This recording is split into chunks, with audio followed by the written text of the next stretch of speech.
يا صباح الخير عليكي. في حاجة مهمة قوي في حياتنا اكتشفت اني سقطتها خالص رغم اننا في وشها ليل نهار. يعني اتكلمت عن كل حاجة حتى الملل جبت سيرته، وهو لأ، الراجل اللي قالينا ده ملوش نفس نتكلم عنه. الحاج صاحب البيت اللي طلتيله بالابيض يا فالحة وهو راح طللك بالاسود. كنا صغيرين بقى مش فاهمين المغزى من البدلة السوداء، كنا مفكرينها شياكة. الراجل اللي معرفش يعيش في الجنة لوحده، تخيلي كان قاعد في الجنة مش مبسوط من غيرك. بس البيه نسي الكلام ده بقى، وفي الدنيا بقى مش طايق زنك ساعتين على بعض. احنا قعدنا فترة كده بيتصدر لنا فكرة ان الجواز ده غاية، هدف اللي يعرف يوصله ويحققه يبقى هو ده النجاح، واللي ما تتجوزش دي فاشلة في حياتها. فبقت البنات عايزة تتجوز للجواز، عشان مثلا أثبت للعالم إني مرغوب فيا، أو أثبت لهم قدرتي على الإنجاب. فالمهم إن العريس يبقى معاه فلوس عشان نعمل فرح بقى وأجيب شقة، وهيبقى عندي المطبخ بتاعي والتلفزيون بتاعي وتلاجة ليا لوحدي. انت كده بتعملي بيت باربي مش بتأسسي أسرة. فلقينا نماذج قريبين لينا بينضربوا وبيتخانوا وبيتهانوا علشان ما كانش الهدف اني اختار السكن اللي ألجأ له واتحامى فيه، او اني الاقي اب حنون ليا قبل عيالي. ما انا عيلة برضو، بخرج من حمى ابويا لحمى راجلي. لقينا بقى في مخلوقات اخدين شكل الرجالة، يعني عندهم شنبات وشعر كتير في اماكن متفرقة تدل ان هرمونات الذكورة موجودة وبكفاءة عالية، لكن تصرفاتهم ملهاش علاقة بالرجولة ولا حتى بالإنسانية. الواحد والله بيسمع حاجات غريبة، واللي بيستغرب له أكتر ليه واحدة أصلا تتجوز نطح؟ طب هي مثلا لسه صغيرة ما عندهاش خبرة كفاية في الحياة تحدد بيها إذا كان الشخص ده كويس ولا عبيط. أهلها كانوا فين؟ مرة واحدة كانت بتشتكي لعمرو خالد إنها اكتشفت إن جوزها بيشرب مخدرات، فرد عليها رد غريب جدا. قال لها انت ليه ما عملتيلوش تحليل مخدرات قبل الجواز؟ ليه ما سألتيش في الاسم إذا كان عنده سوابق ولا لأ؟ أنا قلت يا خرابي، هو احنا الزمن وصل بينا إن أنا قبل ما أوافق على عريس لبنتي أروح أعمل له فيش وتشبيه الأول؟ للدرجات الدنيا بايظة؟ طب هي إيه اللي بوظها كده؟ الأفلام على فكرة مش هي السبب، لكن ساهمت بجزء كبير في تشويه رؤيتنا للجواز. جيب لك قصة حب ملتهبة وصراع بيحصل عشان اتنين يتجوزوا بس، والفيلم يخلص والبطل يتجوز البطلة ويعيشوا في تبات ونبات ويخلفوا قرد وقردات، وما كناش نعرف ايه اللي بيحصل بعد كده.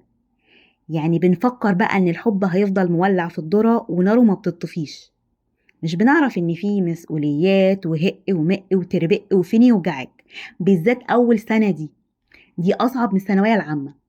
انا فاكرة مثلا في اول سنة طلبت الطلاق يجي 5 مرات ولا حاجة، والحمد لله ان هو كان ملتزم باعلى درجات ضبط النفس. لا، واول عيل اللي بيعيط وانت تعيطي معاه ومش عارفه تعملي له ايه، كل المرار الطافح ده احنا اتفاجئنا بيه. وبعدين تيجي واحده تتحفك وتحط ايديها في وسطها وتقولك هو انا يعني كنت بتعلم عشان اقعد في البيت؟ اتوكسي، اتوكسي بجد. وطلعت القعده في البيت عايزه واحده معاها دكتوراه ودراسات عليا في الاقتصاد والاداره وعلم النفس والتربيه عشان تعرف تقوم بالليله دي. ما هو انتي مش مجرد خدامه. واللي قالك انك لما تتعلمي وبعدها تتجوزي وتقعدي في البيت انت كده تبقي خدامة، ضحك عليكي وسوحك وشربك مقلب عمرك. انت تبقي زيك زي الخدامة. وللتنويه بس، المهنة دي شريفة جدا واحسن من شغلانات كتير بتجيب العار، وبيوت كتير تتخرب لو ان اصحاب الشغلة دي قرروا يبطلوها. لكن لو بس كان دورك يقتصر على الغسيل والتنظيف والطبيخ، وملكيش دعوة بقى بجوزك واحتياجاته ولا عندك شعور بالمسؤولية تجاه ولادك، فوجودك مش فارق في حياة حد من اللي انت عايشة معاهم في البيت، ويمكن استبدالك بغسالة اطباق او مكنسة كهرباء. للتذكرة عشان ستات بيوت كتير بينسوا المعلومة دي، في الإسلام أجر الزوجة اللي قاعدة في بيتها بترعاه يعادل أجر المجاهدين في سبيل الله. فما تسمحيش لحد يلعب في دماغك ويقل منك. البشر كلهم متساويين، سواء البشر ده كان إنسان أو بني آدم، بس في حتة زيادة عند الست ما يحصلهاش الراجل. ولما حد يقول نساوي الست بالراجل هو كده بيقل منها. هو الجدع مخلوق عشان يشيل الطين. يعني تعالوا نرجع كده شوية بظهرنا لورا. في قديم الأزل كانت الست تقعد متصانة في الكهف بتاعها، تعمل بقى ديكوريشن، تشرب مشروبها المفضل وهي بتستمتع بالمنظر الطبيعي اللي قدامها، والراجل يخرج يحاول يصطاد فريسة تكفيهم شهرين قدام مثلا، وياخدوا منها كل حاجة. ولما يرجع تبقى هي فرحانة بقى، جوزي جه جوزي جه، قوموا يا عيال شوفوا بابا جاب لكم ايه، ديناصور هناخد جلده ونعمله هدوم، ومخالبه هنعملها سكاكين، ولحمه هنشويه وناكله، وعظمه بقى ممكن نعمله جزامة ولا حاجة. ويبقى الأب بقى ايه، واقف كده فخور بنفسه، داخل على عياله بصيدة تعيشهم ملوك. وبعدين يخرج يقعد على باب الكهف يحرسه عشان يحمي أهل كهفه من أي خطر، وهي نايمة في حضن عيالها في الدفا جوه. وفضلت العلاقة كده بين الست والراجل، هي حاسة بالأمان وهي معاه، وهو حاسس برجولته وأهميته لما بيشوف التقدير في عينيها، وإنه مكفي بيته وعياله وهي دي سعادته. وعلى ما يرجع كان دورها إنها تعلم العيال إزاي ينجوا في الحياة دي. فتعلم الولد إزاي يبقى غضنفر زي أبوه، عشان لما يكبر ويتجوز مراته تبقى مسنودة على راجل مش حيطة مايلة. وتعلم البنت إزاي تهتم بنفسها عشان تقر عين راجلها، وتوفر له السكن اللي بيحتاجه بعد يوم طويل. ولما يرجع بعد غيبة أيام وهو بيسعى عشان يجيب لها احتياجاتها، لما تحضنه ينسى التعب، وهو ده السكن. ممكن نشطح كده بخيالنا شوية ونفكر، هو ليه ربنا خلق لسيدنا آدم ست تكون له سكن؟ ما كان ممكن يخلقه صاحب؟ مش هو ده اللي بيسيبني عشانه وينزل يقعد معاه على القهوة؟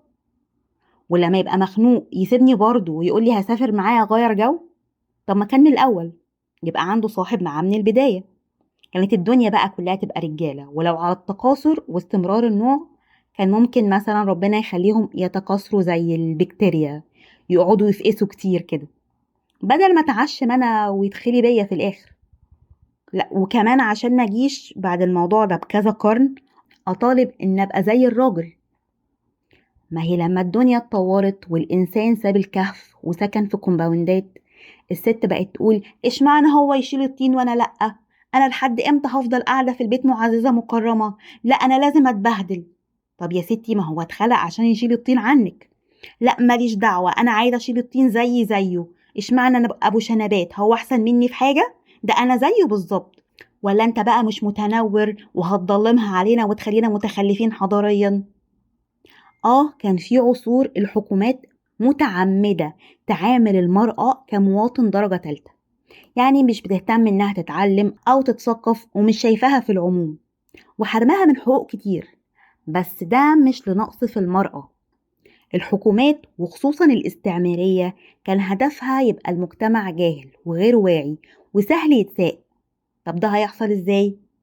لما نحرم البنات من حقوقهم في التعليم، عشان لما الأم بتبقى جاهلة يبقى المجتمع ضعيف نقدر نحتله. وبعدين جه بقى قاسم أمين قالك لازم الستات تتعلم وتتنور زي بنات أوروبا. وتقريبا في الوقت ده الستات سابت كلمة تتعلم وتتنور ومسكت في نبقى زي ستات أوروبا، فيلا نقلع بقى زيهم ونبقى زي الرجالة في كل حاجة. أنا مش عارفة الجمعيات النسوية وبتوع حماية حقوق المرأة السعرانة دول شافوا ايه في الراجل يخليهم يحاربوا عشان يبقوا زيه. الناس دي اكيد وراها هدف خفي ريحته وحشة. المجتمع ما شافش يوم عدل من وقت ما طلعوا علينا. اصل انتي رمانتي الميزان، انتي اللي بتعملي الراجل اصلا، ده صنعة ايدك. لا يبقى غضنفر عريض المنكبين شلولخ، لا يبقى عيل طري، لا هو راجل ولا هو بنت مسخ يعني. وبعدين الرجالة الناقصة اللي ظهرت يعني مؤخرا دي وبيجوا يتجوزوا بناتنا ويبهدلوهم، يعني جم منين؟ ظهروا ازاي؟ ايه اللي يخليني اوصل لمرحلة ان اروح اسأل على صحيفة سوابق واحد متقدم لبنتي؟ فين الست اللي ربته؟ يعني ازاي خرجت للمجتمع حد هلهول كده؟ طب هل انا جاية النهاردة عشان اقولك ما تشتغليش وقعدي في البيت وما تحققيش ذاتك؟ لا خالص، اعملي كل اللي انت عايزاه ويريحك ويحقق لك السلام النفسي، بس ما تلخبطيش الدنيا وتعكيها وتقولي الست تبقى زي الراجل. هل مثلا ربنا مش حكيم عشان يخلق في الدنيا راجل وست؟ وانتي أكثر حكمة منه عشان عايزة تخلي البشر عبارة عن راجل ومسخ بيحاول يبقى راجل برضو؟ فبقى المجتمع فيه شوية عناصر مش مفهومة، شوية هلاهيل على نطع. اسمه ايه ده ستيفن كوفي في الكتاب بتاع العادات السبع للأسر الأكثر فاعلية بيقول عن واحدة اسمها باربرا بوس، بتقولك ايه يا ستي: بقدر ما تصبح التزامات كل واحد منكم مهمة بالنسبة له، سواء كان طبيبا أو محاميا أو رجل أعمال، فلا تنسوا إنكم بشر في المقام الأول، وتلك العلاقات الإنسانية مع الزوجة أو الأبناء أو الأصدقاء هي أهم استثمار لكم في حياتكم.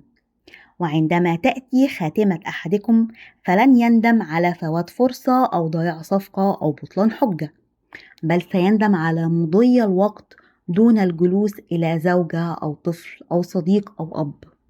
إن نجاحنا كمجتمع لا يعتمد على ما يحدث داخل البيت الأبيض، بل على ما يحدث داخل بيوتكم أنتم.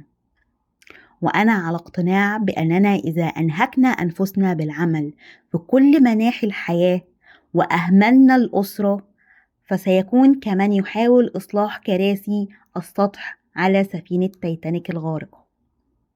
اللي قالت الكلام ده كانت مديرة بنك ندمت في آخر أيامها إنها انشغلت كتير بالمناصب وما بقتش أم. كونك أم دي حاجة مش قليلة ولا هينة، ولا تقول أنا أتعلم وأقعد في البيت. ده انت بجد بجد مفروض تتعلمي عشان أصلا تقعدي في البيت، يعني تاخدي إجازة كده اتعلمتي انت متاحة إنك تقعدي في البيت. كونك ست دي ميزة. آخر مثال محشور في زوري: لو ابنك الكبير بيحب المسقعة وابنك الصغير بيتعب لما بياكلها، انت لو حطيتي للاتنين مسقعة انت كده عملتيهم بالمساواة، بس هتبقي ظلمتي ابنك الصغير. المساواة ان الاتنين ياكلوا، بس العدل ان كل واحد ياكل اللي بيحبه ومش بيتعبه. وربنا بيعاملنا بالعدل، بيدي لكل واحد فينا اللي يناسبه. فما فيش مساواة بين راجل وست. لو اتسويتي بالراجل هتتظلمي. وافتكري، تيجي متأخر أحسن كتير إنك ما تجيش خالص. وأشوفك تاني الصبح إن شاء الله. سلام يا ست الكل.